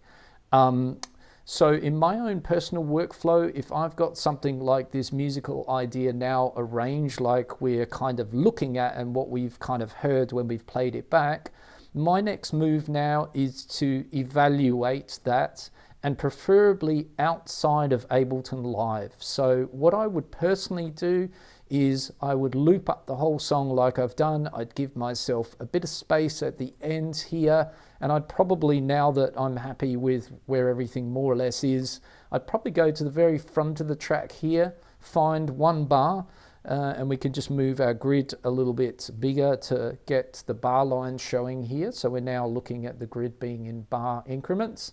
And I'd then draw through at this all the way through the front of the track there for one bar, highlighting that, and then Command I to insert silence. And that's going to move my track all over by a bar at the start. And as I said, the end of my track over here is already extending beyond the tail of those last elements. I'm going to delete all that stuff over there. That was just messing around. Again, I'm going to hit the big stop button, bring my playhead to here, and I'm going to do another save over the top of the last one, so I'm right up to speed with that. Okay, I'm going to replace that. Great. So, evaluating this, what we've got so far, my personal preference now would be to go to File, Export Audio, and switch the top up here. They've changed, by the way, in 12. I don't know why, but instead of showing master, it now shows main. That's what I would like to show there. On that side of it, I'm just going to cancel that for a second. I'll just move this marker across just so Ableton kind of knows that it's going to include that silence at the front. Export audio. Okay, well, I'll do it manually then if it doesn't want to do that. So I'll just make sure that it shows there. It can show 2. But at least it's going to incorporate then that little bit of silence in there. Main, and the rest of it, I'm fine. I don't need to change anything there. I would then export the track to my computer and I would listen back to it. So let's do it. I'll just put it straight into the downloads, why not? And I would listen back to this track now as a WAV file in audio, and I would switch all of Ableton Live off, and I would sit on the track, maybe listen to it tomorrow, later this evening, and I'd have my notepad and pen, and I'd start writing down anything I hear through that playthrough that I want to reevaluate the next time I open Ableton Live, and I would go in and look at the track and start working through any notes that I've put down on that pad about the song arrangement, because that's still where we are. We're still in a song arrangement. Why do I do that? Because there's no doubt about us, it's science and fact that our optical nerve as part of our senses is the most powerful one, and it's when our optical nerve is working, our ears actually go down in resolution, right? And a lot of Ableton Live, as other DAWs, if I'm looking at this track as we see in all its pretty colors and form and layout, I can convince myself that this arrangement sounds good and works well with my eyes and not my ears. So I'm pretty much happy with what I've done, but I would not evaluate it currently staring at it in the arrangement view and playing it through. Not a serious evaluation as to whether it feels good and flows and makes musical sense to me, right? So I'm going to render it out into audio and I'm going to play it back as an audio file.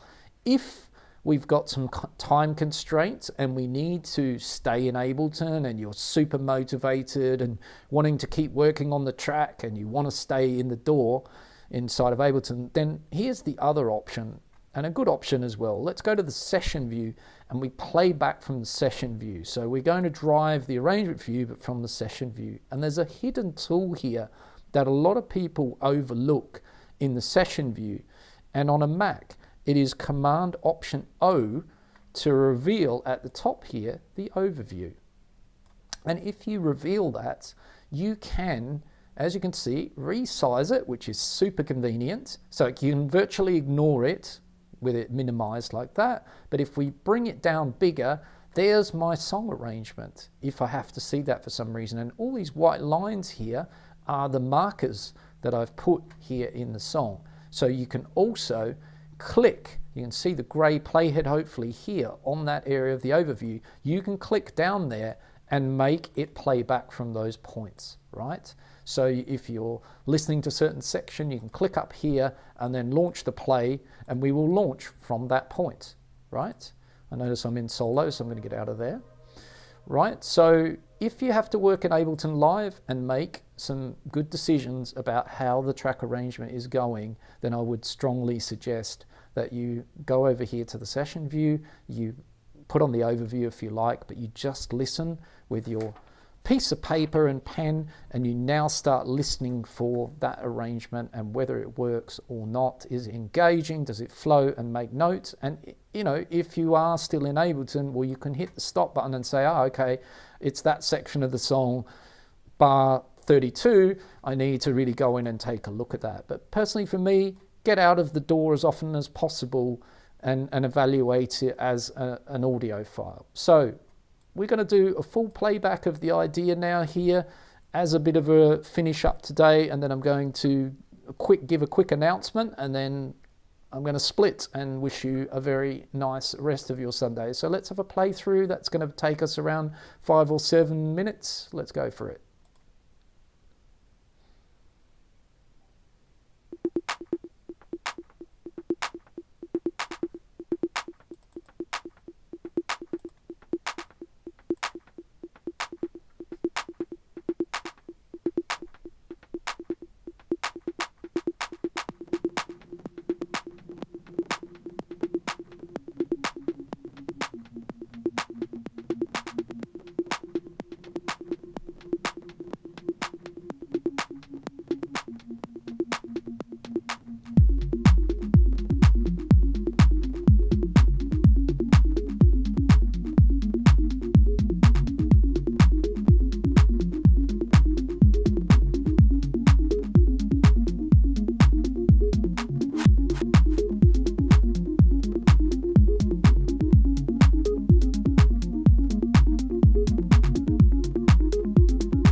Alrighty, well there we go. There's a full track playthrough, kind of the reveal of where we're up to now. Jay Francisco and a couple of others have commented they would like to see perhaps this track continued with a mix next, and I think absolutely if that's what you feel would be helpful, do let me know in the comments. If you're new here, welcome to the channel. If you're returning, welcome back. Of course, at this time in the stream, I do like to put that out there that, like, comment, subscribe. It helps the channel a lot. I promise to try and bring this kind of content and help people make the music they want to make. So, there's a lot of people watching the videos not subscribed, so please do consider subscribing. It helps grow the channel and the community a lot. So on that note about community and growth, I wanted to reveal something I spoke about at the beginning of today's video, and that is that I am excited to share a bit of news with you about another stream. I plan on doing a live stream. I'm going to launch it soon. It's going to be called the Electronic Music Hospital, and it's going to be awesome, I think. And so if you're one of the many producers out there, feeling stuck, or you're struggling to write, mix a track, arrange it, elevate it, develop a track, or finish it, I'm here to lend a hand. So my plan is I'll be handpicking an artist to join me and share one of their music projects. And together we'll dive into that track, discussing what's working, what needs to be improved, all in real time, with our goal being to fix any issues, develop the project further, and take it to the next level. So if that sounds like something you'd like to be a part of, you'll find a link in the description below to join a wait list. And I will come back to you in the next streams with more details, but I'll put the link in the description, jump on that wait list, and I hope that maybe one of you will be the artist that wants to share your track with me in a live stream called the Electronic Music Hospital, where we do go through it in that way. I'll also put in the description what you will need to have to participate, and that's some exciting news I wanted to share with you all. On that note, thank you very much for joining me in today's stream from a Sunday afternoon in Ibiza. I wish you a great rest of your Sunday. Thank you for joining me. I hope you've enjoyed it. I hope you found some things useful, and I will catch you in the next one. So take care and bye for now. Ciao.